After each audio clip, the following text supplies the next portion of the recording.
నమస్తే, good morning, అందరికీ శుభోదయం. న్యూస్ టాప్ మార్నింగ్ హెడ్లైన్స్ కి స్వాగతం. తెలంగాణ దినపత్రికల్లో వచ్చిన ప్రధాన వార్తాంశాలను ఒకసారి చూద్దాం. ముందుగా ఈనాడులో బ్యానర్ ఐటమ్ గా వచ్చిన న్యూస్, తెలంగాణ రైజింగ్ ని ఎవరూ ఆపలేరు, ప్రపంచ స్థాయి నగరాలతోనే హైదరాబాద్ పోటీ, ఏడాదిలోనే అత్యధిక పెట్టుబడులు రాబట్టాం ముఖ్యమంత్రి Revanth Reddy. HCl tech global delivery centre ని ప్రారంభించిన CM. HCl tech global delivery centre ను ప్రారంభించిన సీఎం. ఈ నేపథ్యంలో తెలంగాణ రైజింగ్ గురించి కొన్ని మాటలు మాట్లాడారు, ఒకసారి చూద్దాం. త్వరలో $1 ట్రిలియన్ ఆర్థిక వ్యవస్థ, తెలంగాణను $1 ట్రిలియన్ ఆర్థిక వ్యవస్థగా తీర్చిదిద్దుతామని మేం ప్రకటించినప్పుడు అది అసాధ్యమని చాలా మంది అన్నారు. వారి అనుమానాలను పటాపంచలు చేస్తూ మేం అధికారంలోకి వచ్చాక 2 సార్లు చేసిన దావోస్ పర్యటనల్లో 40,000 కోట్లు, 1.78 లక్షల కోట్ల పెట్టుబడులు రాబడ్డాం. $1 ట్రిలియన్ ఆర్థిక వ్యవస్థ లక్ష్యాన్ని త్వరలోనే అందుకుంటామని సీఎం రేవంత్ రెడ్డి అయితే చెప్పారు. సో ఏదైతే తెలంగాణ రైజింగ్ అని మేము చెప్పామో అప్పుడు ఎవరు ఇది అసాధ్యం అన్న వేలో మాట్లాడారు, కానీ మేము దాన్ని సాధ్యం చేసి చూపిస్తున్నాము అని చెప్పేసి చెప్పారు. ముఖ్యంగా దావోస్ పర్యటనలో 2 పర్యటనలకు వెళ్తే 2 పర్యటనలోనూ ఒకసారి 40,000 కోట్లు, ఒకసారి ఏమో 1.78 లక్షల కోట్ల మేర పెట్టుబడులు సాధించాము. దీన్ని బట్టే తెలంగాణ రైజింగ్ ఏ విధంగా మేము ముందుకు తీసుకెళ్తున్నామో అర్థమవుతోంది అని చెప్పి ముఖ్యంగా చెప్పడం జరిగింది. ఇక నిన్న అయితే కనుక HCl tech global delivery centre ని ప్రారంభించారు సీఎం. ఈ నేపథ్యంలో ఈ కీలక వ్యాఖ్యలు చేయడం జరిగింది. సో తెలంగాణ రైజింగ్ ని ఏదైతే తెలంగాణ రైజింగ్ నినాదంతో ముందుకు వెళ్తోందో తెలంగాణ రాష్ట్ర ప్రభుత్వం, దీన్ని ఎవరు ఆపలేరు. దీన్ని మేము ఏదైతే తెలంగాణ రైజింగ్ అని చెప్పామో దాన్ని చేరుకోవడంలో మా సాయశక్తుల కృషి చేస్తాము. దానికి నిదర్శనమే దావోస్ పెట్టుబడులు, అలాగే ఇతరత్ర ఇప్పుడు ఏవైతే ప్రాజెక్టులు వస్తున్నాయో ఇవన్నీ కూడా దానికి నిదర్శనమే. సో తెలంగాణ రైజింగ్ అయితే కనుక ఎవరు ఆపలేరు, ముందుకు తీసుకెళ్తాము రాష్ట్రాన్ని అని చెప్పేసి చాలా ధీమాగా అయితే రేవంత్ రెడ్డి చెప్పారు. ఇప్పుడు ఇంకొక మాట కూడా అన్నారు, ఇప్పుడు మా పోటీ ప్రపంచ స్థాయి నగరాలతో మాత్రమే హైదరాబాద్ పోటీ పడుతుంది అని కూడా చెప్పారు. ఈ నేపథ్యంలో మరో ముఖ్యమైన వార్త, కొత్తగా 100 పోలీస్ స్టేషన్లు, 150 వరకు ఠాణాల స్థాయి పెంపు, రాష్ట్ర సర్కార్ కసరత్తు. తెలంగాణలో అయితే కనుక మరో 100 పోలీస్ స్టేషన్లు, కొత్త పోలీస్ స్టేషన్లు అయితే కనుక ఏర్పాటు చేయడానికి రాష్ట్ర సర్కారు కసరత్తు చేస్తోంది. అలాగే 150 వరకు ఠాణా స్థాయిని పెంచే అవకాశం కూడా ఉంది. దీనిపైన అంటే కొత్తగా 100 స్టేషన్లు, అలాగే 150 పోలీస్ స్టేషన్లని పెంపు, ఈ 2 అంశాల మీద అయితే కనుక ప్రభుత్వం కసరత్తు చేస్తోంది. సో ఈ పోలీస్ స్టేషన్లు కనుక ఏవైతే 100 అంటున్నారో కొత్తగా, అవి అమల్లోకి వస్తే కనుక చాలా వరకు అంటే ప్రజలకు ఎక్కడైనా ఏదైనా సమస్య తలెత్తినా, దొంగతనాలు, దోపిడీలు, అక్రమాలు ఇలాంటివన్నీ, శాంతి భద్రతల పర్యవేక్షణకు సంబంధించి ఏది వచ్చినా కూడా, శాంతి భద్రతల పర్యవేక్షణలో ఎటువంటి లోపం ఏర్పడినా కూడా త్వరితగతిన దగ్గరగా ఉన్న పోలీస్ స్టేషన్ కి వెళ్ళి చెప్పడానికి వీలుంటుంది. మరి ఈ కొత్త పోలీస్ స్టేషన్లు ఎప్పుడు ఏర్పాటు అవుతాయి అన్నదైతే కనుక రాష్ట్ర ప్రభుత్వం కసరత్తు చేస్తోంది. ఇది పూర్తయిన తర్వాత మనకు తెలిసే అవకాశం ఉంది. ఇక మరో వార్త, విద్యుత్ సంస్థలకు నిధుల ఎత్తిపోతలేవి, నత్తనడకన పాలమూరు రంగారెడ్డి కరెంటు పనులు, 1400 కోట్ల బిల్లు పెండింగ్. అయితే విద్యుత్ సంస్థలకు నిధుల ఎత్తిపోతలు ఏవి అని చెప్పేసి ఒక హెడ్డింగ్ తో వార్త ఇచ్చారు. నత్తనడుకున పనులు కొనసాగుతున్నాయి. ముఖ్యంగా పాలమూరు రంగారెడ్డి కరెంటు పనులు ఏవైతే ఉన్నాయో అవైతే చాలా స్లోగా జరుగుతున్నాయి. అలాగే గతంలో ఏవైతే బిల్లులు చెల్లించాలో అది 1400 కోట్ల రూపాయల వరకు పెండింగ్ ఉన్నాయి ఆ బిల్లులు. మరి ఆ బిల్లులు పెండింగ్ ఉండడం వల్ల ఈ పనులు స్లో అవుతున్నాయేమో అన్నట్టు ఇక్కడ వార్తా కథనం చూస్తే అర్థమవుతోంది. మరో ముఖ్యమైన వార్త, స్థానికేతర కోటా ఇక తెలంగాణ వాసులకే, ఏపీ విద్యార్థులు పోటీ పడడానికి అవకాశం లేదు, 6 నుంచి 12వ తరగతి వరకు చదువు ఆధారంగా స్థానికత గుర్తింపు, ఇంజనీరింగ్ తో పాటు ఇతర వృత్తి విద్యా కోర్సులకు వర్తింపు, జీవో 15 జారీ. సో దీనికి చూసుకుంటే కనుక న్యూస్, ఇంజనీరింగ్ తో పాటు ఇతర వృత్తి విద్యా కోర్సుల్లో కన్వీనర్ కోటాలో ఇప్పటి వరకు అమలవుతున్న 15% నాన్ లోకల్ కోటా అంటే ఆన్ రిజర్వ్డ్ లో ఉన్న వచ్చే విద్యా సంవత్సరం నుంచి దాదాపు అన్ని సీట్లు తెలంగాణ వాసులే పొందనున్నారు. ఇక నుంచి ఆంధ్రప్రదేశ్ విద్యార్థులు ఆ సీట్లకు పోటీ పడడానికి అవకాశం ఉండదు. రాష్ట్ర విభజన పూర్తయి 10 ఏళ్లు అయిన నేపథ్యంలో తెలంగాణ స్థానికత 15% నాన్ లోకల్ కోటాకి అర్హులు ఎవరు అనే దానిపై స్పష్టత ఇస్తూ గతంలో జారీ చేసిన ఆదేశాలను ప్రభుత్వం సవరించింది. విద్యాశాఖ కార్యదర్శి యోగితా రాణా గురువారం జీవో 15 జారీ చేశారు. ఇప్పటి వరకు ఏదైతే కనుక నాన్ లోకల్ వాళ్ళకి కన్వీనర్ కోటా కింద 15% అమలవుతోందో దాన్ని అయితే కనుక సవరించడం జరిగింది. ఇక పైన ఆ 15% నాన్ లోకల్ కోటా ఏదైతే ఉందో అది ఉండదు. ఇక అదంతా కూడా మొత్తం ఇప్పుడు అంటే రాష్ట్ర విభజన జరిగి 10 ఏళ్లు పూర్తయిన నేపథ్యంలో దాన్ని సవరించడం జరిగింది. ఈ నేపథ్యంలోనే విద్యాశాఖ కార్యదర్శి కూడా జీవో 15 అయితే జారీ చేశారు. సో ఏదైతే కనుక ఇంజనీరింగ్ తో పాటు ఇతర వృత్తి విద్యా కోర్సుల్లో నాన్ లోకల్ కోటా 15% అమలవుతోందో దాన్ని అయితే కనుక అంటే ఆన్ రిజర్వ్డ్ దాన్ని అయితే కనుక ఇప్పటి నుంచి అంటే ఈ వచ్చే విద్యా సంవత్సరం నుంచి అయితే మాత్రం దాన్ని స్టాప్ చేస్తున్నారు. అంటే ఇంకా ఆంధ్రప్రదేశ్ విద్యార్థులకి ఈ కోర్సుల్లో తెలంగాణలో నాన్ లోకల్ కోటా అయితే కనుక ఉండదు. అన్ని సీట్లు కూడా తెలంగాణకు చెందిన వాళ్ళకి వర్తిస్తాయి అని చెప్పారు. ఈ నేపథ్యంలోనే జీవో 15 జారీ చేశారు. ఏదైతే 15% నాన్ లోకల్ కోటాకి అర్హులు ఎవరనే దానిపైన స్పష్టత ఇస్తూ ఏదైతే గతంలో జారీ చేశారో జీవో ఆదేశాలు దాన్ని సవరిస్తూ ప్రభుత్వం నిర్ణయం తీసుకుంది. దీనికి సంబంధించి జీవో జారీ చేయడం కూడా జరిగింది. అయితే 6వ తరగతి నుంచి 12వ తరగతి వరకు ఎక్కడ చదువుకున్నారు అన్న దాన్ని బట్టి స్థానికతని అంటే వాళ్ళు లోకల్ నాన్ లోకల్ అన్నది గుర్తిస్తారు అని చెప్పేసి ప్రధానంగా ఇచ్చారు. ఇక మరో ముఖ్యమైన వార్తాపత్రిక దిశ చూసుకుంటే కనుక ప్రధాన బ్యానర్ ఐటమ్ ఎమ్మెల్సీ పోలింగ్ ప్రశాంతం. కరీంనగర్ గ్రాడ్యుయేట్ స్థానంలో 70.42% పోలింగ్. టీచర్స్ సెగ్మెంట్లలో 91.90%. నల్గొండ ఉపాధ్యాయ స్థానంలో 93.55% పోలింగ్ అయితే నమోదైంది. నిన్న ఆంధ్రప్రదేశ్ లోను అలాగే తెలంగాణలోను ఎమ్మెల్సీ ఎన్నికలు అయితే కనుక జరిగాయి. ఇక్కడ తెలంగాణలో చూసుకుంటే కనుక ఎమ్మెల్సీ పోలింగ్ ప్రశాంతంగా ముగిసింది అని చెప్పేసి ప్రధాన బ్యానర్ ఐటమ్ గా ఒక వార్త ఇచ్చారు. మరో ముఖ్యమైన వార్త సీఎంఓలో మార్పులు, అధికారుల పనితీరుపై సర్వత్రా విమర్శలు.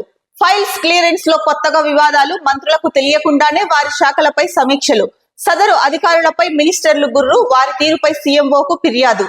సో అధికారుల సీఎంఓలో ఎవరైతే అధికారులు ఉన్నారో వాళ్ళ పనితీరు పైన అయితే కనుక విమర్శలు వెల్లువెత్తుతున్నాయి. ముఖ్యంగా మంత్రులు కూడా అంటే ఎవరైతే సంబంధిత శాఖలకు చెందిన అధికారులు ఉంటారో వాళ్ళ పనితీరు కూడా సరిగా లేదు. ముఖ్యంగా ఫైల్స్ పెండింగ్ ఉంటున్నాయి, ఫైల్స్ క్లియరెన్స్ లో కూడా జాప్యం చేస్తున్నారు. సో ఇవన్నిటి నేపథ్యంలో అయితే కనుక సీఎంఓ అధికారుల పనితీరు అయితే కనుక సరిగా లేదు అని విమర్శలు వస్తున్నాయి. ఈ నేపథ్యంలోనే సీఎంఓలో మార్పులు చేయబోతున్నారు, చేసే అవకాశం ఉంది, చేయబోతున్నారు అన్నట్టు మనకి ఇక్కడ ప్రధాన వార్తలో తెలుస్తోంది. అలాగే ఎవరైతే కనుక అంటే కొంతమంది ఏం చేస్తున్నారు, మంత్రులకు తెలియకుండానే వారి శాఖల పైన సమీక్షలు నిర్వహిస్తున్నారంట. మరి మంత్రులకు తెలియకుండానే వారి శాఖల పైన సమీక్షలు నిర్వహించడం ఎంతవరకు కరెక్ట్, ఎంతవరకు తప్పు ఒప్పు అన్నది ఇంకా వారికే తెలియాలి. ఆ విషయం అయితే కనుక ఎవరైతే అలా చేస్తున్నారో అలాంటి వాళ్ళ పైన మంత్రులు కూడా అసంతృప్తి వ్యక్తం చేస్తున్నారు, ఆగ్రహంగా ఉన్నారని చెప్పేసి చెప్తున్నారు. ఈ నేపథ్యంలోనే అంటే ముఖ్యంగా ఇంతకు ముందు కూడా మనకి వార్త వచ్చింది, ఫైల్స్ కొంతమంది ఉన్నతాధికారులకి దగ్గరికి వెళ్ళిన తర్వాత ఎవరైతే మెయిన్ రిమార్క్స్ రాసి వెనక్కి పంపాలో ఆ ఫైల్ ని వాళ్ళు చాలా రోజుల పాటు వాళ్ళ దగ్గరే పెట్టుకుంటున్నారు. దానివల్ల ఏమవుతుంది, ఏ సమస్య పైన లేదంటే ఏ అంశం పైన అయితే కనుక ఫైల్ రన్ చేశారు, ఈ ఆఫీస్ ఫైల్, ఆ ఫైల్ వాళ్ళ దగ్గర పెట్టుకోవడం వల్ల అది జాప్యం అవుతుంది, దాన్ని వెనక్కి పంపకపోవడం వల్ల. మరి అలాంటప్పుడు ఆ సమయం వృధా, అటు ఏదైతే అంశం ఉందో ఆ అంశం పైన ముందడుగు వేయడానికి ఉండదు. ఇక్కడ వీళ్ళు అధికారులు ఏం రాసి పంపిస్తారో తెలియదు. సో ఇవన్నిటి నేపథ్యంలో ముఖ్యంగా ఈ ఆఫీస్ ఫైల్స్ అయితే కనుక ఈ ఆఫీస్ ఫైల్స్ అవ్వచ్చు, నార్మల్ ఫైల్స్ అవ్వచ్చు, ఫైల్స్ పెండింగ్ లో ఉంటున్నాయి. వాటి క్లియరెన్స్ లో అయితే కనుక అధికారులు జాప్యం చేస్తున్నారు కొంతమంది అధికారులు అన్నది మనకి ఇంతకు ముందు కూడా వార్తా కథనాలు వచ్చాయి. ఇప్పుడు కూడా సీఎంఓలో కొంతమంది అధికారులు ఈ ఫైల్స్ ఏవైతే ఉన్నాయో వాటిని క్లియర్ చేయకోకుండా అలాగే పెండింగ్ లో పెడుతూ జాప్యం చేస్తున్నారు అని చెప్పేసి అదొకటి. ఇంకా ఫైల్స్ ఏవైతే ఉన్నాయో ఆ ఫైల్స్ క్లియరెన్స్ లో కూడా కొత్తగా వివాదాలు చోటు చేసుకుంటున్నాయి అని కూడా ముఖ్యంగా చెప్పడం జరిగింది. మరో ముఖ్యమైన వార్త చూసుకుంటే కనుక ఇది ఉద్యోగులకు సంబంధించి జనరల్ గా ఒక సర్వే అయితే కనుక టైమ్ యూజ్ అనే ఒక సంస్థ అయితే కనుక ఒక సర్వే నిర్వహించింది. ఉద్యోగులు వాళ్ళ సెల్ఫ్ కేర్ కి ఎంత టైం కేటాయిస్తున్నారు, ఆఫీస్ లో ఉద్యోగం అంటే వాళ్ళకి ఏవైతే బాధ్యతలు అప్పగించుంటారో వాళ్ళ కోసం ఎంత టైం కేటాయిస్తున్నారని ఒక సర్వే వెల్లడించింది. దీంట్లో అయితే కనుక చాలా ఆసక్తికర విషయాలు వెలువడ్డాయని చెప్పొచ్చు. సెల్ఫ్ కేర్ మరచి పనికే అంకితం, ఉద్యోగ ఉపాధి కార్యకలాపాలకే మొగ్గు, టైమ్ యూజ్ సర్వేలో వెల్లడి. వర్క్ లైఫ్ కే ఎక్కువ టైం కేటాయిస్తున్న భారతీయులు. ఇక్కడ చూసుకుంటే కనుక న్యూస్, భారతీయులు సెల్ఫ్ కేర్ మరిచి పనికి అంకితం అవుతున్నారని ఒక సర్వేలో తేలింది. 2024లో భారతీయులు స్వీయ సంరక్షణ నిర్వహణకు తక్కువ టైం కేటాయించినట్టు కేంద్ర ప్రభుత్వం తాజాగా విడుదల చేసిన టైం యూజ్ సర్వేలో వెల్లడైంది. 15 నుంచి 59 ఏళ్ల వయసున్న స్త్రీ పురుషులు ఉద్యోగం, ఉపాధి సంబంధిత కార్యకలాపాల్లో వరుసగా 75%, 25% మేర సమయాన్ని కేటాయించారు. 2019లో ఇది 70.9, 21.8% మాత్రమే ఉంది. మరోవైపు తమ స్వీయ సంరక్షణ నిర్వహణ కోసం గడిపే సమయం గత 5 ఏళ్లలో 2% తగ్గినట్లు సర్వేలో తెలిసింది. 2019లో తొలిసారిగా ఈ సర్వే నిర్వహించినప్పుడు ఇండియన్స్ ఏ విధంగా తమ సమయాన్ని వినియోగిస్తున్నారనే దానిపై లోతుగా అధ్యయనం చేశారు. అప్పట్లో స్త్రీ పురుషులు పెయిడ్, అన్పెయిడ్ యాక్టివిటీస్ లో ఏ విధంగా సమయాన్ని వినియోగిస్తున్నారని తెలుసుకున్నారు. ఇందులో ఎలాంటి చెల్లింపులు చేయని ఇంటి పనులు, సంరక్షణ బాధ్యతలు, స్వచ్ఛంద సేవా కార్యక్రమాలు, శిక్షణ వంటివి కూడా పరిగణలోకి తీసుకున్నారు. ఇక తాజాగా గతేడాది జనవరి నుంచి డిసెంబర్ మధ్యలో 6 ఏండ్ల పైబడి 1.39 లక్షల గృహాల్లో ఉంటున్న 4.45 లక్షల మందిపై అధ్యయనం చేపట్టారు. ఈ సర్వేలో 6 ఏళ్లకు పైబడిన మగవారు 2,28,576 మంది, ఆడవారు 2,25,565 మంది పాల్గొన్నారు. సో మొత్తానికి చూసుకుంటే కనుక ఉద్యోగులు అంటే ముఖ్యంగా భారతీయ ఉద్యోగులు సెల్ఫ్ కేర్ మరిచి అంటే వాళ్ళకి సంబంధించిన పనులు ఏవైతే ఉంటాయో అంటే వాళ్ళ సంరక్షణ అవ్వచ్చు, లేకపోతే వాళ్ళు ఇంట్లో వాళ్ళతో గడిపే సమయం అవ్వచ్చు, ఇలాంటి వాటికి తక్కువ సమయం కేటాయిస్తున్నారు. అంటే దాన్ని మరిచి ఆఫీస్ వర్క్ ఏదైతే ఉందో దానిపైన ఎక్కువ ఫోకస్ చేస్తున్నారు అని చెప్పేసి ముఖ్యంగా కేంద్ర ప్రభుత్వం విడుదల చేసిన సర్వేలో తేలింది ఏంటంటే 75% అంటే వరుసగా ఇప్పుడు ఉపాధి పరంగా అలాగే వాళ్ళ వ్యక్తిగతంగా తీసుకునే కేర్ కి సంబంధించి వరుసగా చూసుకుంటే కనుక 75% ఒకవైపు, 75% అయితే కనుక పని మీద దృష్టి పెడుతున్నారు, 20% సెల్ఫ్ కేర్ కి టైం కేటాయిస్తున్నారని తెలిసింది. అదే 2019లో అయితే కనుక 70.9% వర్క్ కి కేటాయించి 21.8% ఉండేది. సో గత 5 ఏళ్లలో చూసుకుంటే కనుక ఇది 2% తగ్గినట్లు సర్వేలో వెల్లడైంది. ఏదైతే 15 ఏళ్ల నుంచి 59 ఏళ్ల మధ్య వయసు వారు ఉన్నారో వాళ్ళు సెల్ఫ్ కేర్ మర్చిపోయి అంటే వాళ్ళ స్వీయ సంరక్షణ కన్నా కూడా ఉద్యోగ పనులకి అంటే పనికి అంకితం అవుతున్నారు. అది ఎవరికైనా సరే వాళ్ళకి అప్పగించిన వర్క్ అవ్వచ్చు, వాళ్ళు చేయాల్సిన వర్క్ అవ్వచ్చు, వాళ్ళ సెల్ఫ్ కేర్ కన్నా కూడా వాళ్ళ సంరక్షణ కన్నా కూడా పనికే ఎక్కువ టైం కేటాయిస్తున్నారని చెప్పేసి టైం యూజర్ సర్వేలో అయితే కనుక వెల్లడైంది. మరో ముఖ్యమైన వార్త, రాజమౌళి టార్చర్ భరించలేకపోతున్నా అందుకే ఆత్మహత్య చేసుకుంటున్నా, సెల్ఫీ వీడియో లెటర్ రిలీజ్ చేసిన ఆయన స్నేహితుడు శ్రీనివాసరావు, ట్రయాంగిల్ లవ్ స్టోరీ విషయం ప్రస్తావన. సో నిన్న చూసుకుంటే కనుక సోషల్ మీడియాలో, యూట్యూబ్ ఛానల్స్ లో ఎక్కడ చూసినా కూడా అంటే న్యూస్ ఛానల్స్ లో ముఖ్యంగా రాజమౌళి టార్చర్ చేస్తున్నారు, దాన్ని భరించలేక నేను సూసైడ్ చేసుకుంటున్నా అని చెప్పేసి ఆయన స్నేహితుడు శ్రీనివాసరావు ఎవరైతే ఉన్నారో ఆయన ఒక లెటర్ ని రిలీజ్ చేసి సెల్ఫీ వీడియో రిలీజ్ చేశారు. ఇది నిన్న మధ్యాహ్నం తర్వాత నుంచి చూసుకుంటే కనుక 3-4 గంటల టైం నుంచి దీని మీదే మొత్తం న్యూస్ ఎక్కువగా నిన్న ట్రెండ్ అయినదైతే కనుక ఇక్కడ ముఖ్యంగా వీళ్ళు చెప్తున్నది ఏంటంటే కనుక ట్రయాంగిల్ లవ్ స్టోరీ ఏదైతే ఉందో ఆ విషయం ప్రస్తావనకి వచ్చింది. ఈ నేపథ్యంలోనే అంటే శ్రీనివాసరావు ఆయన వీడియోలో చెప్పిన అంశాలు లెటర్ లో రాసినవి కూడా అంటే మరణ వాంగ్మూలము అని చెప్పేసి లెటర్ రాయడము. సో రాజమౌళి నేను మంచి స్నేహితులము, సో అది చాలా దాదాపు 34 ఏళ్ల పాటు ఏమీ లేకోకుండా అంటే రాజమౌళి ఎలా చెప్పారో అంటే ఒక అమ్మాయి విషయంలో రాజమౌళి ఏదైతే చెప్పారో ఆ విషయంలో నేను అలాగే కొనసాగాను, తన మాట విని నేను ఇప్పటికీ కూడా పెళ్లి చేసుకోలేదు, కానీ ఇప్పుడు ఈ విషయాలన్నీ ఎక్కడ బయట పెడతాను అని చెప్పేసి ఏదైతే జరిగిందో అప్పట్లో ఆ విషయాలన్నీ ఎక్కడ బయట పెడతాను అని చెప్పేసి వాళ్ళిద్దరు అంటే రాజమౌళి సతీమణి రమా రాజమౌళి ఇద్దరు నన్ను చాలా టార్చర్ చేస్తున్నారు, ఇప్పుడు నా ఏజ్ 54 years, ఈ టార్చర్ తట్టుకోవడం నా వల్ల కాదు అని చెప్పేసి ఆయన ఒక సూసైడ్ నోట్ రాయడము, అలాగే అంటే మరణ వాంగ్మూలం అని చెప్పి రాయడము, అలాగే వీడియో రిలీజ్ చేయడం జరిగింది. ఇదైతే కనుక టాలీవుడ్ లో సంచలనమే రేకెత్తించింది అని చెప్పొచ్చు. ఎందుకంటే దర్శకుడు రాజమౌళి గురించి మనం ప్రత్యేకంగా అంటే చెప్పాల్సిన అవసరం లేదు.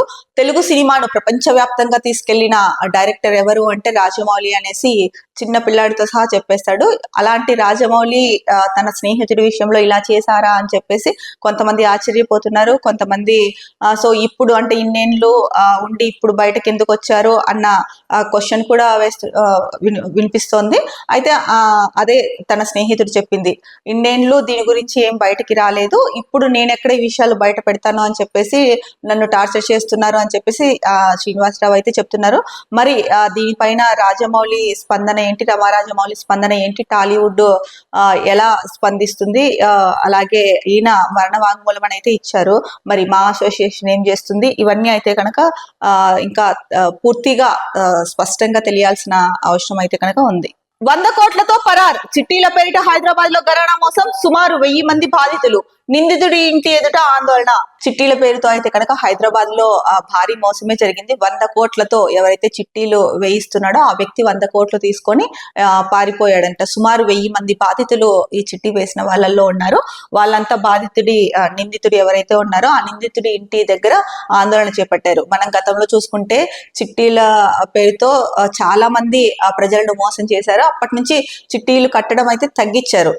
కానీ అక్కడక్కడ అంటే ఎవరైతే నమ్మకస్తులు ఉన్నారో, ఎన్నో ఏళ్ల నుంచి చిట్టీలు వేస్తూ నమ్మకం సంపాదించుకొని ఉన్నారో అలాంటి వాళ్ళ దగ్గర కొంతమంది కడుతూ ఉన్నారు. ఈ నేపథ్యంలోనే కొంతమంది అలా నమ్మించి బాగా ప్రజలు నమ్మిన తర్వాత ఎవరైతే చిట్టీలు వేస్తున్నారో ఆయన చిట్టీలు కట్టించుకోవడము, వాళ్ళల్లో ఒక నమ్మకాన్ని క్రియేట్ చేసిన తర్వాత కొంతమంది మోసాలకు దిగజారుతున్నారు.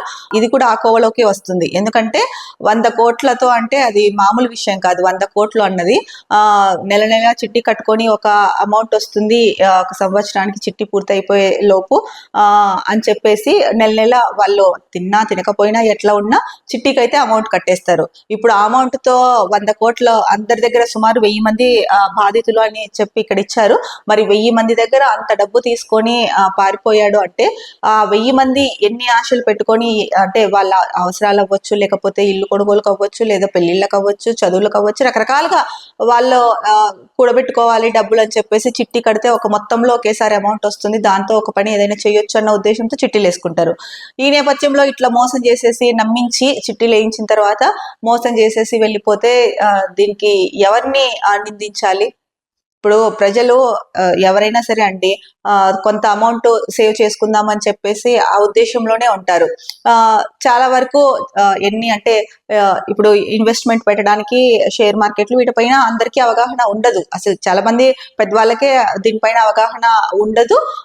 బ్రోకర్ల ద్వారా వెళ్తూ ఉంటారు. సో చాలా మంది సామాన్య ప్రజలు ఏం చేస్తారు, వీళ్ళని ఎవరైతే చిట్టీలు వేస్తారో ఇది ఎప్పటి నుంచో కొనసాగుతున్న అతనితో చిట్టీలు వేసుకుంటారో వచ్చిన అమౌంట్ తో ఏదో ఒకటి చేస్తారు.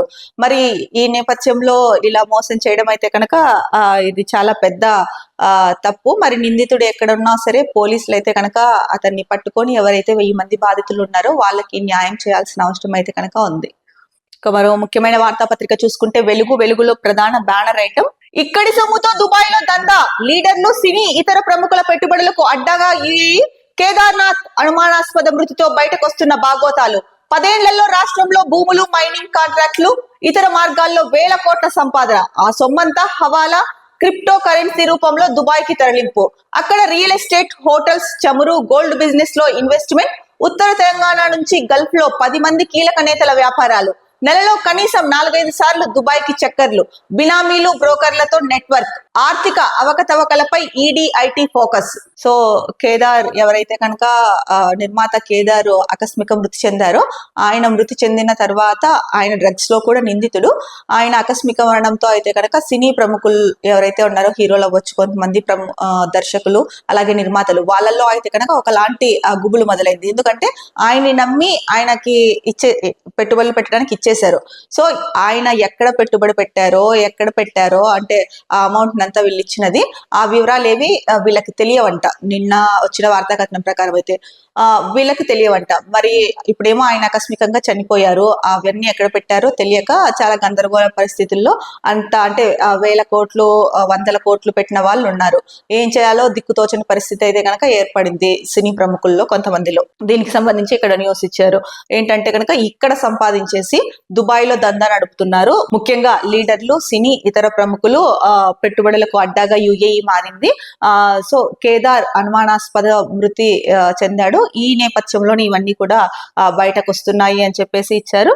ఇక ముఖ్యంగా చూసుకుంటే 10 ఏళ్లలో రాష్ట్రంలో భూములు అవ్వచ్చు, మైనింగ్ కాంట్రాక్ట్లు, ఇంకా ఇతర మార్గాల్లో అయితే కనుక వేల కోట్లు సంపాదించి హవాలా రూపంలో క్రిప్టో కరెన్సీ రూపంలో దాన్ని అయితే కనుక దుబాయ్కి తరలించారు అని చెప్పేసి ఇచ్చారు.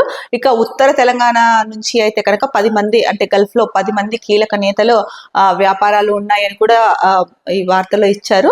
ఇక ఎవరైతే అక్కడ పెట్టుబడులు పెట్టారో, అంటే ఇక్కడ కరెన్సీని అక్కడికి పంపించి క్రిప్టో కరెన్సీ రూపంలో అక్కడ పెట్టారు, అలాగే అక్కడ భూములు అవ్వచ్చు లేకపోతే ఇతరత్ర వ్యాపారాలు ప్రారంభించారో వాళ్ళు దుబాయ్కి అయితే కనుక నెలలో కనీసం 4-5 సార్లు వెళ్తున్నారు అని చెప్పారు. మరి ఈ ఆర్థిక అవకతవకల పైన అయితే కనుక ఈడీను ఐటీ ఫోకస్ చేసింది. మరి ఈ ఈడీ ఎన్ఫోర్స్మెంట్ డైరెక్టరేట్ వీళ్ళు ఐటీ ఈ రెండు ఫోకస్ చేశాయి కాబట్టి మరి దీంట్లో ఎవరు ప్రముఖులు ఎవరెవరు ఉన్నారు అన్నది బయటకు వచ్చే అవకాశం ఉంది. వాళ్ళు ఎంత మేర దుబాయ్ లో, అంటే ఇక్కడ సంపాదించిన డబ్బుని ఇక్కడ కాకుండా దుబాయ్ లో పెట్టారు, ఎంత మేర దుబాయ్ లో పెట్టారు, ఏ వ్యాపారాలు చేస్తున్నారు అన్నది అయితే కనుక బయటకు వచ్చే అవకాశం ఉంది. ఇక మరో ముఖ్యమైన వార్త, కేసీఆర్ చెప్తేనే 60% అడ్వాన్స్, కాళేశ్వరం బ్యారేజీల అదనపు పనులకు ముందుగానే నిధులు ఇవ్వాలన్నారు. జ్యుడిషియల్ కమిషన్ ఎంక్వైరీలో రిటైర్డ్ ఈఎన్సీ మురళీధర్ వెల్లడి. బ్యారేజీలకు ఎంత ఖర్చయిందని ప్రశ్నించిన కమిషన్ 9,000 కోట్ల వరకు ఖర్చయి ఉంటుందన్న మురళీధర్ డిపిఆర్ లో 13,559 కోట్లతో అంచనాలు ఇచ్చారని కమిషన్ ఫైర్. బ్యారేజీల్లో నీళ్లు నిల్వ చేయాలని చెప్పింది కేసీఆర్ఏ. నల్లా వెంకటేశ్వర్లు. వ్యాప్కోస్ డిపిఆర్ ఖర్చు 649 కోట్లు కాదు, 19 కోట్లేనని వెల్లడి. నాకేం వ్యాధికి లేదు. డిపిఆర్ లపై రిటైర్డ్ ఈఎన్సీ మురళీధర్ సమాధానం. పుస్తకాలు చదవండి, డ్రై ఫ్రూట్స్ తినండి అని జస్టిస్ ఘోష్ షటైర్. ప్రభుత్వం అంటే ఎవరు అని ప్రశ్నించిన కమిషన్ సెక్రటరీ, ప్రిన్సిపల్ సెక్రటరీ అంటూ సమాధానం. రాజ్యాంగంపై కనీస అవగాహన కూడా లేదా అంటూ కమిషన్ ఫైర్. ఏదైతే కాళేశ్వరం కూలిపోయిందో ప్రాజెక్టు, దానిపైన పీసీ ఘోష్ కమిషన్ అయితే వేశారు. అది విచారణ జరుపుతోంది, ఆ ఎంక్వైరీ చేస్తోంది. ఇది మనందరికీ తెలిసిన విషయమే. సో దీంట్లో భాగంగా దీంట్లో ఎవరైతే అంటే ఈ ప్రాజెక్టు కట్టినప్పుడు ఎవరెవరైతే ఉన్నారో అధికారులు, వాళ్ళని పీసీ ఘోష్ కమిషన్ అయితే కనుక ఒక్కొక్కరిని విచారిస్తోంది. ఈ నేపథ్యంలోనే ఈఎన్సీ ఆఫీసర్ ఎవరైతే ఉన్నారో మురళీధర్, ఆయన్ని ప్రశ్నించడం జరిగింది. సో ఆయన ఏం చెప్పారు, కేసీఆర్ చెప్తేనే 60% మేము చెల్లించాము అడ్వాన్స్ రూపంలో, కాళేశ్వరం బ్యారేజీల అదనపు పనులకు ముందుగానే నిధులు ఇవ్వాలన్నారు, అందువల్లే అడ్వాన్స్ గా 60% అయితే కనుక ఇచ్చామని చెప్పారు. మరో మాట చెప్పారు, బ్యారేజీలకు ఎంత ఖర్చు అయిందని చెప్పేసి కమిషన్ అడిగితే ఆయన 9,000 కోట్ల వరకు ఖర్చు అయిందని అయితే కనుక చెప్పారు. అయితే మరి డిపిఆర్ లో 13,559 కోట్లే అంచనాలు ఇచ్చారనేసి కమిషన్ సీరియస్ అయింది. మరి డిపిఆర్ లో ఏమో 13,559 కోట్ల అంచనాలు ఇచ్చారు. ఈయన చెప్తున్నది ఏంటి, మురళీధరు 9,000 కోట్ల వరకు ఖర్చు అయి ఉంటుంది అని చెప్తున్నారు. మరి ఏమైనా పొంతన ఉందా దానికి దీనికి? 13,559 కోట్లు డిపిఆర్, అక్కడ చూస్తే 9,000 కోట్లు. సో దీనిపైనే కమిషన్ ఫైర్ అయింది. అంటే డిపిఆర్ లో మరి 13,599 కోట్లకే అంచనాలు ఇచ్చారని చెప్పేసి కమిషన్ అయితే ఫైర్ అయింది. ఇక బ్యారేజీల్లో నీళ్లు నిల్వ చేయాలని చెప్పింది కూడా కేసీఆర్ అని చెప్పేసి ఇంకొక అధికారి నల్లా వెంకటేశ్వర్లు చెప్పారు. ఇక వ్యాప్కోస్ డిపిఆర్ ఖర్చు అయితే కనుక 649 కోట్లు కాదు, 19 కోట్లేనని కూడా వెల్లడించడం జరిగింది. ఇక పొంతనలేని సమాధానాలు చెప్తుండడంతో ఆ కమిషన్ కి అయితే కనుక అంటే కోపం వచ్చింది. ఆబ్వియస్లీ ఎవరికైనా వస్తుందండి. ఇప్పుడు ఇంత ఇంపార్టెంట్ విషయాలు అడిగేటప్పుడు పొంతన లేకుండా సమాధానాలు చెప్తే వాళ్ళంత టైం వెచ్చించి అన్ని రోజులుగా చేస్తూ ఉంటే, ఇప్పుడు మీరు అధికారులు ఏదైనా చేశారు అంటే చేసింది మీరు చెప్పాలి, ఎవరు చేయమన్నారు లేదా మీరే డెసిషన్ తీసుకున్నారు ఏంటి ఉన్నట్లు చెప్పాలి. అట్లా కాకుండా వాళ్ళకి ఆగ్రహం తెప్పించేలాగా సమయం వృధా చేసుకుంటూ తెలీదు అట్లా అని అంటే దాటేసే మాటలు మాట్లాడితే ఎవరికైనా కోపం వస్తుంది.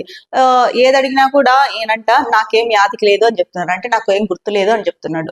అంతేకాకుండా డిపిఆర్ల గురించి అడిగితే కనుక ఈఎన్సీ మురళీధర్ ఏం చెప్తున్నారు, నాకేం గుర్తు లేదండి అని చెప్తున్నారు. దీంతో ఫైర్ అయిన కమిషన్ అయితే కనుక పుస్తకాలు చదవండి, డ్రై ఫ్రూట్లు తినండి అని చెప్పేసి సెటైర్లు వేశారు. మరి ఇంకేం చేస్తారు, ఇంతమందిని విచారించారు, ఒక్కొక్కరు ఒక్కొక్కలాగా పొంతన లేకుండా ఆన్సర్లు చెప్తే వాళ్ళకైనా అనిపిస్తుంది కదా, మరి మీరు ఈ స్థాయి వరకు వచ్చారు అధికారులు, ఈఎన్సీ మురళీధర్ అవ్వచ్చు, ఇంకా వెంకటేశ్వర్లు అవ్వచ్చు, ఎవరైనా అవ్వచ్చు, దీనికి సంబంధించిన అధికారులు, దీంట్లో ఇన్వాల్వ్ అయిన వాళ్ళు ఎవరున్నారు, వాళ్ళు ఇంత దూరం వచ్చిన తర్వాత కూడా మీరు నాకు తెలీదు, గుర్తు లేదు, ఇలాంటి సమాధానాలు చెప్తే ఎంతవరకు పేషెన్సీగా ఉంటారు? ప్రభుత్వం అంటే ఎవరు అని కూడా కమిషనర్ ప్రశ్నించింది ఇక్కడ. అంటే ఆయన ఏం గుర్తులేదన్నారు కదా, మరి ఈ నేపథ్యంలోనే ఈ క్వశ్చన్ అడిగినట్టుంది. అంటే సెక్రటరీలు, ప్రిన్సిపల్ సెక్రటరీలే అన్ని అయితే కనుక చెప్తున్నారు ఆయన. కనీసం రాజ్యాంగం పైన కనీస అవగాహన కూడా లేదా మీకు అంటూ కమిషన్ అయితే కనుక ఫైర్ అవ్వడం జరిగింది.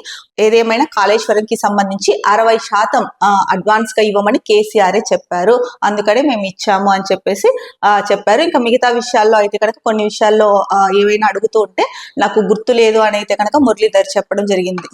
మరో ముఖ్యమైన వార్త, తెలంగాణలో భవిష్యత్ మాదే, బీఆర్ఎస్ ఓ ఫార్మ్ హౌస్ పార్టీ, దానితో పొత్తు ముచ్చట్నే లేదు.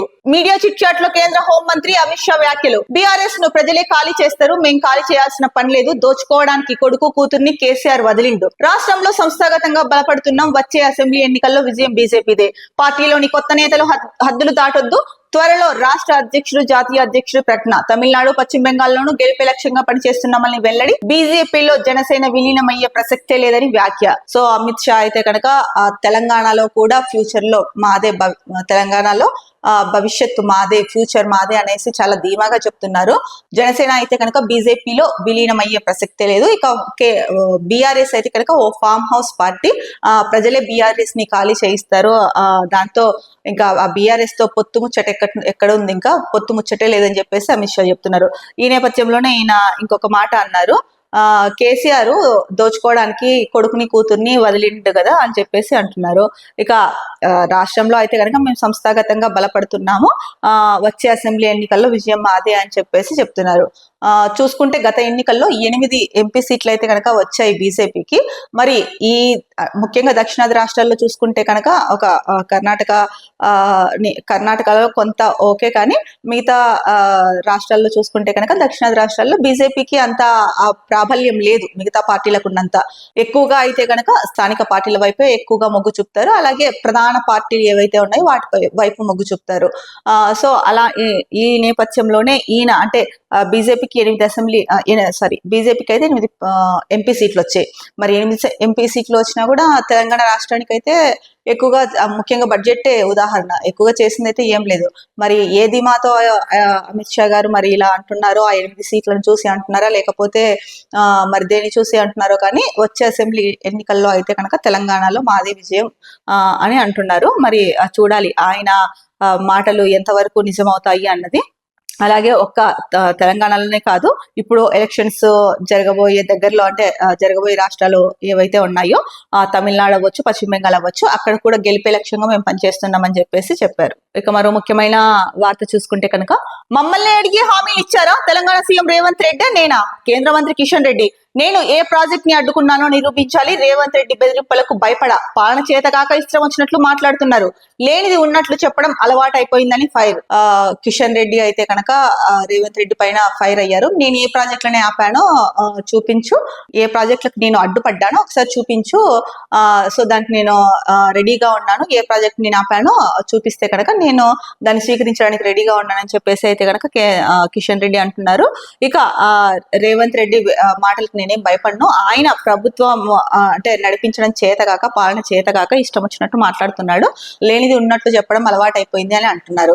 ముఖ్యంగా కిషన్ రెడ్డి ఏమంటున్నారు, ప్రధానమంత్రి బీజేపీ ప్రభుత్వం నిధులు ఇస్తేనే మేము పాలన చేస్తామని చెప్పాడా రేవంత్ రెడ్డి అని అడుగుతున్నారు. ఒకటి చూసుకుంటే కనుక ఇక్కడ సరే మిమ్మల్ని అడిగి హామీలు ఇవ్వాల, ఏ పార్టీలు అంటే ఎన్నికల ప్రచారం అప్పుడు ప్రతి పార్టీ కూడా హామీలు ఇస్తుంది ప్రజలకు, మేము ఇది చేస్తాము, అది చేస్తాము, సంక్షేమం చేస్తాము, అభివృద్ధి చేస్తాము, మహిళలకి ఇది చేస్తాము, వృద్ధులకి ఇది చేస్తాము, రకరకాలుగా అన్ని పార్టీలు రకరకాల హామీలు అయితే ఇస్తాయి, ఇది తెలిసిందే అందరికీ. మరి ఈ నేపథ్యంలో మోడీని అడిగి చెప్పారా, లేకపోతే బీజేపీ నుంచి లేదా కేంద్రం నుంచి డబ్బులు తీసుకొచ్చి ఇస్తారని రేవంత్ రెడ్డి ఏమైనా చెప్పాడా అని చెప్పేసి విమర్శిస్తున్నారు. మరి ఏదైతే కనుక రాష్ట్రంలో సరే ఎన్నికలు అయిపోయాయి, అధికారంలోకి వచ్చారు. అధికారంలోకి వచ్చిన తర్వాత ఏ పార్టీ అధికారంలోకి వచ్చినా సరే, ఇప్పుడు తెలంగాణలో చూసుకుంటే కాంగ్రెస్ అధికారంలోకి వచ్చింది. మరి కేంద్ర సాయం అయితే కనుక ఏ రాష్ట్రంలో అయినా సరే, ఆ రాష్ట్ర ప్రభుత్వం ఏ రాష్ట్ర ప్రభుత్వంలో అంటే ఏ పార్టీ ఉన్నా సరే రాష్ట్ర ప్రభుత్వానికి కేంద్ర సహాయం అయితే కంపల్సరీ ఉంటుంది. మరి ఆ నేపథ్యంలోనే ఈ నేపథ్యంలోనే రేవంత్ రెడ్డి మాట్లాడుతున్నారు ఏమని, ఉదాహరణ అంతెందుకు ఫిబ్రవరి 1న ప్రవేశపెట్టిన బడ్జెట్ లో, యూనియన్ బడ్జెట్ లో తెలంగాణ రాష్ట్ర ప్రభుత్వానికి ఎంత కేటాయించారు? దీనికి ఆన్సర్ చెప్పండి కిషన్ రెడ్డి గారు. సరే, ఎన్నికల ప్రచారం అప్పుడైతే కనుక బీజేపీ నుంచి లేదా కేంద్ర ప్రభుత్వం నుంచి ఎన్నికలు తీసుకొస్తానని చెప్పేసి రేవంత్ రెడ్డి చెప్పలేదు. కాకపోతే గవర్నమెంట్ ఫామ్ చేసిన తర్వాత అయితే కనుక కేంద్ర ప్రభుత్వం సహాయం చేయాల్సిన అవసరం ఎంతైనా ఉంది. ఎందుకంటే ప్రతి రాష్ట్రానికి సాయం చేయాల్సిన అవసరం ఉంది కేంద్ర ప్రభుత్వం. అందులోనూ ఆ రాష్ట్ర ఆర్థిక పరిస్థితిని దృష్టిలో పెట్టుకొని సాయం చేయడం ఒకటి, యూనియన్ బడ్జెట్ ఏదైతే ఉందో దాంట్లో రాష్ట్రానికి కేటాయింపులు చేయడం ఒక ఎత్తు. మరి ఫిబ్రవరి 1న ప్రవేశపెట్టిన యూనియన్ బడ్జెట్ లో రాష్ట్రానికి ఎన్ని కోట్లు విడుదల చేశారు, లేకపోతే ఏ ఏ ప్రాజెక్టులకి సహకారం అందిస్తామన్నారు, లేదా ఏ ప్రాజెక్టులని కొత్తగా రాష్ట్రానికి విడుదల చేశారు? ఇది కేంద్ర ప్రభుత్వం బాధ్యత కాదా? మీరు ఇది అడగలేదా? 8 మంది ఎంపీలు రాష్ట్రం నుంచి ఉన్నారు కదా. ఇప్పుడు రేవంత్ రెడ్డి మీ పైన విమర్శ చేశారు, ప్రాజెక్టులని అడ్డుకోవడానికి కిషన్ రెడ్డి చూస్తున్నాడు అని చెప్పేసి. మీరు అన్నట్టు ఆయన మాట్లాడాడు, అది అబద్ధము అని చెప్పేసి మీరు అంటున్నారు. సరే, అది అబద్ధం పక్కన పెట్టేసేయండి. అంటే మీరు అనకపోయినా కూడా ఆయన, మీరు అలా చేయకపోయినా కూడా రేవంత్ రెడ్డి అలా అన్నారు అని చెప్తున్నారు. ఓకే, ఆ విషయం పక్కన పెట్టేసండి. మరి కేంద్ర ప్రభుత్వం ఎన్నికల ప్రచారంలో చెప్పాల్సిన అవసరం లేదు. కేంద్ర ప్రభుత్వం నుంచి నిధులు తెచ్చి మేము ఇలా చేస్తాము అని చెప్పేసి పర్టికులర్ గా చెప్పాల్సిన అవసరం లేదు. అది కేంద్రం బాధ్యత. కేంద్రం ప్రతి రాష్ట్రాన్ని సమానంగా చూడాలి. ఆ రాష్ట్రానికి ఏదైతే అవసరం ఉంటుందో అది ఇవ్వాలి. ఇప్పుడు యూనియన్ బడ్జెట్ లో మిగతా కేంద్ర ప్రాయోజిత పథకాలు ఏవైతే ఉన్నాయో ఇవన్నీ ఒక ఎత్తు, అది అన్ని రాష్ట్రాలకి రిలీజ్ చేస్తుంది. అది కాకుండా యూనియన్ బడ్జెట్ లో ప్రతి రాష్ట్రానికి కేటాయింపులు జరుపుతారు. మరి తెలంగాణ రాష్ట్రానికి ఎంత కేటాయింపులు జరిపారు? తెలంగాణ రాష్ట్రంలో 8 మంది ఎంపీలు ఉండి మీరు ఏ మాత్రం సాధించగలిగారు రాష్ట్రానికి? మీరు అడగాలి కదా కేంద్ర ప్రభుత్వాన్ని. మేము 8 మంది ఎంపీలం ఉన్నాము, తెలంగాణ నుంచి రిప్రజెంట్ చేస్తున్నాము, మీరు తెలంగాణకి ₹1 కూడా బడ్జెట్ లో కేటాయించకపోతే పరిస్థితి ఏంటి? లేదా ఇప్పుడు చాలా ఉన్నాయి, మెట్రో 2 పనులు విస్తరించడం ఒకటి, ఫ్యూచర్ సిటీ కోసం ఒకటి, నవోదయ కళాశాలకు సంబంధించింది, స్కిల్ యూనివర్సిటీ ఉంది, ఫ్యూచర్ సిటీ ఉంది, ఇలా చాలా కొత్త ప్రాజెక్టులు ఉన్నాయి, మూసి పునరుజ్జీవం ఉంది. ఇన్ని ఉన్నప్పుడు మరి మీకు కేంద్ర ప్రభుత్వం హెల్ప్ చేయాలి కదా, కొంతలో కొంత హెల్ప్ చేయాలి కదా, నిధులు అయితే ఇవ్వాలి కదా. మరి బడ్జెట్ లో ఎందుకు ₹1 కూడా ఇవ్వాలా? మీరు 8 మంది ఉన్నారు కదా, మీరు ఎందుకు ప్రశ్నించాలా? మీరు తెలంగాణ నుంచే కదా మిమ్మల్ని ప్రజలు ఎన్నుకున్నది. మరి దీనికి ఆన్సర్ చెప్పండి. సరే, రేవంత్ రెడ్డి అన్నారు నిరూపించండి, నేను రెడీ అంటున్నారు. ఓకే, ఆయన అన్నారు, అది ఆయన మీరేమో అనలేదు అంటున్నారు. అంటే నేను అడ్డుకోలేదు ఏ ప్రాజెక్ట్ కి, నేను ఏ ప్రాజెక్ట్ కి అడ్డుకున్నాను నిరూపించండి అన్నారు. సరే, ఆయన మిమ్మల్ని అలా అనడము, మీరు నిరూపించండి అనడము ఈ టాపిక్ పక్కన పెడితే కనుక మామూలుగా రాష్ట్ర ప్రజలకి సంబంధించి నేను మాట్లాడుతున్నది, రాష్ట్ర ప్రజలకు సంబంధించి మీరు ఏ మాత్రం తీసుకొచ్చారు కేంద్ర ప్రభుత్వం నుంచి?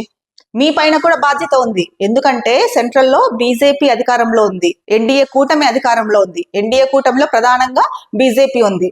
బీజేపీనే కదా, మోడీ గారే కదా ప్రధాని. మరి మీరు ఏమాత్రము పట్టుబట్టి నిధులు తీసుకొచ్చారు, లేదా నిధులు కేటాయించమని చెప్పారు? ఇవన్నీ పక్కన పెట్టి దీని గురించి కూడా ఒకసారి ఆలోచించండి. ప్రజలు ఇదే చెప్పుకుంటున్నారండి, ఎంతసేపు ఒకరి మీద ఒకరు చెప్పుకోవడము, ఒకరి మీద ఒకరు అనుకోవడము, ఇవన్నీ బాగానే ఉన్నాయి, సవాళ్ళు విసురుకోవడము. కానీ ఒరిగింది ఏంటి? ఏం ఒరగట్లేదు. తిట్టుకోవడాలు, సవాళ్ళు విసురుకోవడాలు, లేదంటే కనుక నిరూపించడాలు.